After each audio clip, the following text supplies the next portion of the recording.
Hey guys, handsome blind guy here, Edgar Ortega. Today I'm going to give you a peek into my mornings, what my mornings are like. One of the things I do regularly is I study, I read. I do a lot of reading. I like reading books.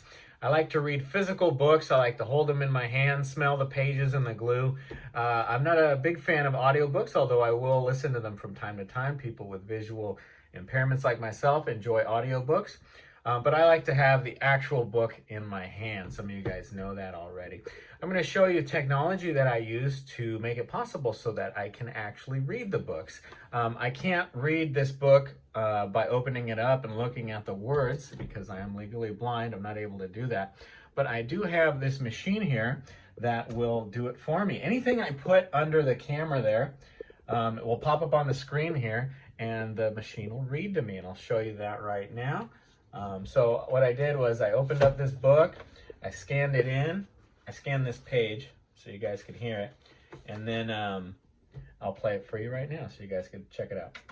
The Roman emperors, the Al-45 and Antonine emperors, daughter Matidia, who died in 119, received the title of Augusta in her place. Deification was also conferred on Trajan's father, Hadrian 117-38. Hadrian, Julius Aelius Hadrianus, 117-38. That's a book I'm currently reading. I could turn the volume down. This is a book I'm reading right now on the Roman emperors. You guys can see that. So I scan this page in, it'll read it to me. And this is a pretty slow speed. And right now I'm going to speed it up so that you guys can see more of the speed that I listen to it at. I'll turn it back up. And I'll turn the speed up there. And the future Emperor Trajan himself, whose childless household he joined. Enrolling in the army, he served as military tribune, Tribunus Militum, of legions stationed in Lower Pannonia. So I'm actually a lot more comfortable reading at that speed. I can understand it, and it makes sense to me still.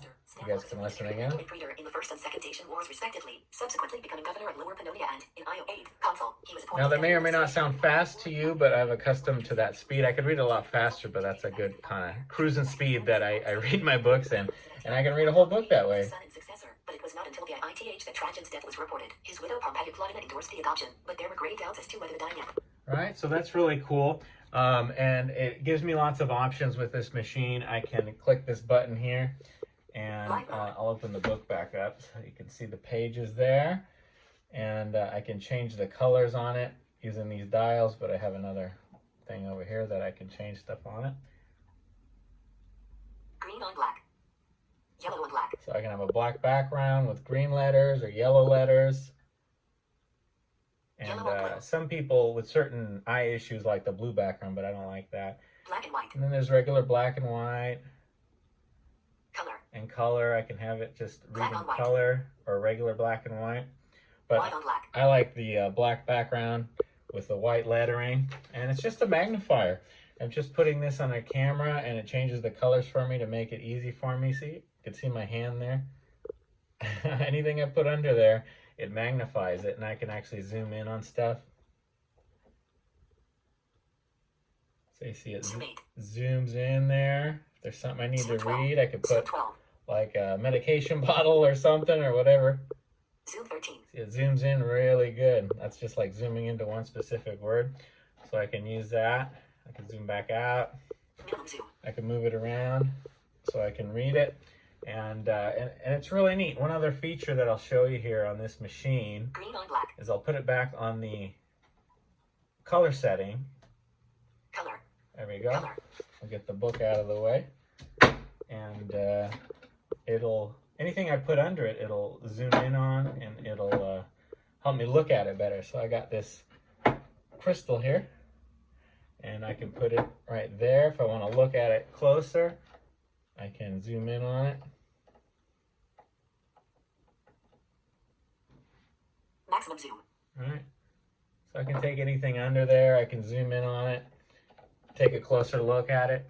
That's one piece of technology that I use to help me read, and that's how I've been able to read well over 100 books in the past 2 years. I try to read at least one book every week.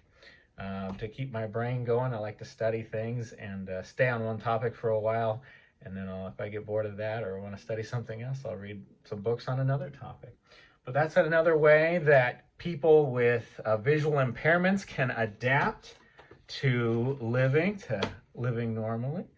And it's really cool. It actually gives me the opportunity, see if I can put it back how I like it here. Color. Black on white. It gives me the opportunity to read a little bit faster. You saw how I can read it at different speeds. So it kind of gives me this superpower, being blind, being able to read more books than I would be able to if I could see, because I could read faster. So I'm able to read the books faster, comprehend them faster, could rewind it, hear it again. Anything I put under this machine, it reads to me. It's really cool. That's just one way that people with visual impairments adapt to life. In my case, to how to read. If I need to look at a piece of paper, any documents, I can put it under there and it'll read it to me, or it'll zoom in to the point where I could read it. So that's one thing I wanted to share with you. Part of my mornings, I like to read. You guys should read books too, whether you're visually impaired or not. Get lots of information in your head. Always be ascending, always be learning, always be making yourselves better. Make your brains better. That's a part of it. If you like to read, or even if you don't, you got to learn to love to read, because you can gain a lot of information, a lot of knowledge, and cram a lot of information into your brain so that you become smarter, so that you become more knowledgeable about the world, so that you can have informed opinions, not just be told what to think by the TV, right? We want to be intelligent and think objectively and have a great wealth of information to back up the things that we believe, not just believe things that we're told, right? Well, anyway, that's one piece of technology, my magnifier, my reader, that many visually impaired people use. I wanted to share that with you. I hope you enjoyed that. Please be sure to subscribe to this channel. Hit the subscribe button. I've got lots of videos, not just talking about living the life of vision loss, but also I give you guys tools and strategies so that we can get through any difficulty in life and come out stronger on the other side. And I give you guys tools so that you can live to your fullest potential. Reading is one way that you can live to your fullest potential. I hope you enjoyed that, sharing that bit of my life with you. Please subscribe to this channel, give this video a thumbs up, and share it if you enjoyed it. And leave any questions or comments. I'll be happy to answer them in the comments section. Thanks for watching. I'm Edgar Ortega, handsome blind guy. I'll see you, or you'll see me, in a future video.